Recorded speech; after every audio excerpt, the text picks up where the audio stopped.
Well, what an incredible performance by the USA team last weekend, and we're going to look in depth at their momentum they had throughout the whole tournament, specifically through their restarts, their defence and their attack.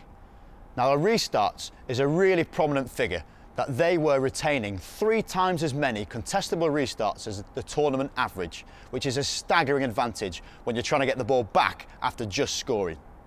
The second element of their game, again, is a real strength, is their defence, that they were conceding just half as many points per game than the tournament average. And finally, in attack, as you might well assume, were scoring 24 points more than the 18.6 average for the rest of the tournament. Now, they're great numbers and very impactful, but the best thing to do is show examples of just how they were seen throughout the tournament. The first clip shows how this USA team are so threatening at a restart, with 6 people who can all go for the ball, but namely Asefo, Baker and Barrett. And with Nue being left-footed, the players from England are isolated on the right-hand side, meaning there's a bigger gap in transitioning across to where the ball ends up going. A wonderfully accurate kick, batted inside by Barrett. Baker finds the exact hole that the England players were not able to fulfill.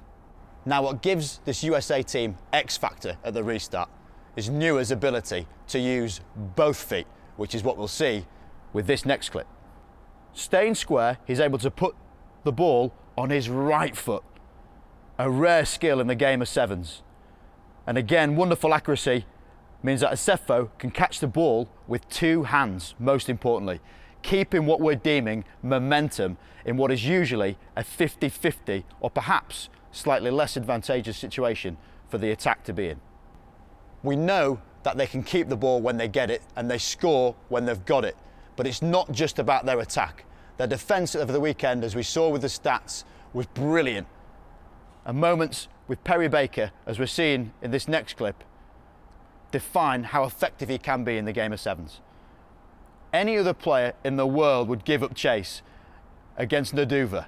A track sprinter, he can clock up to 36 kilometres per hour. Perry Baker does not give up chase, keeping and sustaining 37 kilometres per hour to throw him to touch, and look what it means to him. It's always great having someone in your team who is that quick, because you know what they're capable of. And when you feed off him and get them in the right environment, their skill sets can really come to the fore. And this last clip shows how Perry Baker is not just a finisher, he's also a creator. The ball shifted very quickly, the US loving to have a flat line, and Danny Barrett decides to take on the Argentinians in the final.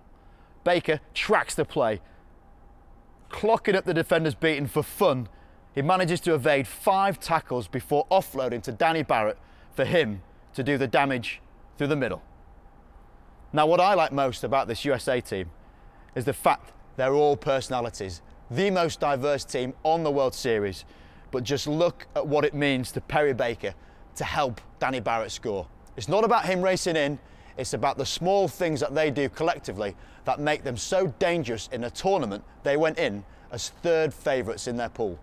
Staggering achievement, and we hope to see much more.